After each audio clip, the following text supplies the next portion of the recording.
आरजू 13 साल की, जो 13 अक्टूबर को अगवा की गई।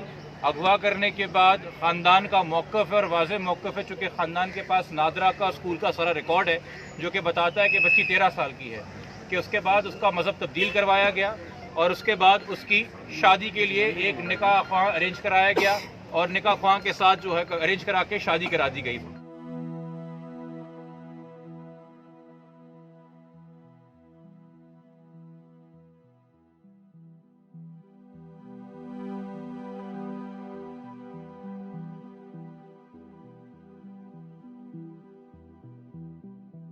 6 बजे मैंने कॉल की तो बोले आप थाने आ जाओ। हम AVCC थाने पे गए तो वहाँ पे मेरे जो पेपर पकड़ा रहे, जी आपके बेटी ने निकाह कर लिया है और ये उसका पेपर आया, आपकी बेटी बड़े बड़े काम कर रही है। मैंने बोला काम तो कर रही है, मिलवाओ तो सही मेरे को।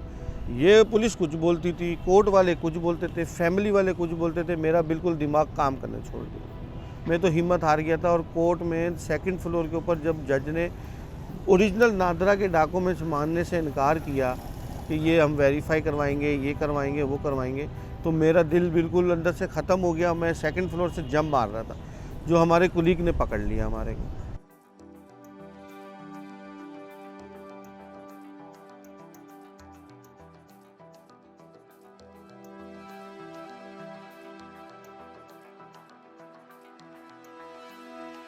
हम लोग लो कोर्ट में थे, सिटी कोर्ट में। हम लोग जैसी कोर्ट से बाहर निकल रहे हैं एकदम कॉल आ जाती है कि लड़की को हाई कोर्ट में पेश कर दी है। वहाँ पे जब भागे तो हमारे को पता चला जी फलाने कोर्ट के ऊपर है। हम लोग वहाँ भागे तो वहाँ पे एक पुलिस वाला बैठा हुआ था। हमने पुलिस वाले को बोला यहाँ पे कोई बुरखे में या कोई ऐसे लड़की देखी? उसने बोला नहीं, जो उसको पता था कि अंदर क्या काम हो रहा है। मैंने बोला भाई मैं बाप हूँ लड़की का, हमारे को मिलवाओ तो सही। वो बिल्कुल राज़ी नहीं थे। जब राज़ी हुए मिलवाने के लिए तो बोले आप बेंच पे बैठ जाओ। हम लोग बैठे, इन्होंने घेरा डाल के और पीछे से भगा दिया।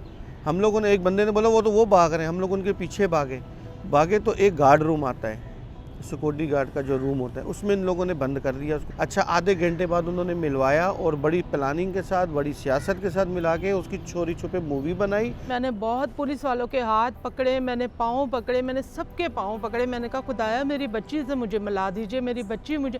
मैं बहुत रोती रही। उसके चेहरे पे इन लोगों ने नकाब ये लगाया हुआ था, मास्क लगाया हुआ था, उससे वो बुरखा पहना हुआ था।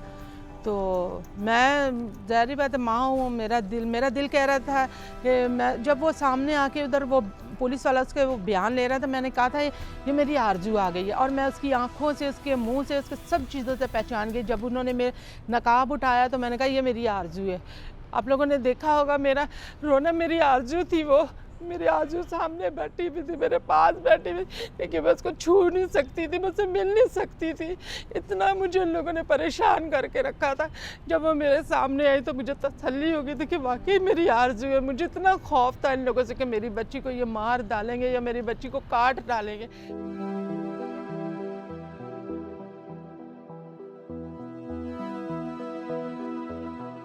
हमने नादरा के डॉक्यूमेंट्स कोर्ट के सामने रखे और हमने ये इल्तिजा की कि जो बच्ची के साथ हुआ है वो एक गैर कानूनी अमल है, उसका मज़हब का तब्दील होना, उसकी जबरी शादी होना और उसके साथ जो उसके बाद कार्रवाई की गई होगी वो सेक्सुअल अब्यूज़ और रेप के ज़ुमरे में आता है।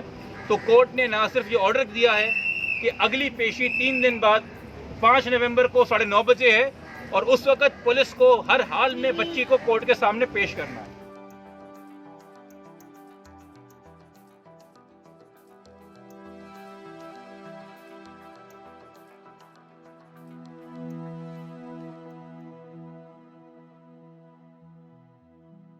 जो मेरा हाथ को उन लोगों ने बोला है, अभी देखें क्या फ़ैसला होता है। क्योंकि बच्ची उन्होंने बोला कि आपके हक़ में ही आएगी, तो हमारी बच्ची हमारे हक़ में ही होगी। तो अल्लाह पाक से दुआ करती हूँ खुदावंद से कि वो हमारे हाथ में ही रहे और मैं नहीं चाहती अब मेरी बच्ची शैतान के हाथ में जाए। हम लोगों ने हिम्मत नहीं हारी, हमने इसलिए आवाज़ उठाई, चाहे वो मुस्लिम बहन भाई हैं, चाहे वो क्रिश्चियन बहन भाई हैं, चाहे वो हिंदू बहन भाई हैं। ये छोटी बच्ची का सवाल है। आज ये अगर आवाज़ नहीं उठाते तो कल को पता नहीं कितने बच्चों के साथ ऐसा होता जो रेगुलर हो रहा है। हमने इसलिए अपने ऊपर जान के ऊपर खेल के कि हमारे साथ क्या होगा क्या नहीं, हम इसलिए ये जंग में लड़ गए अल्लाह का नाम लेके।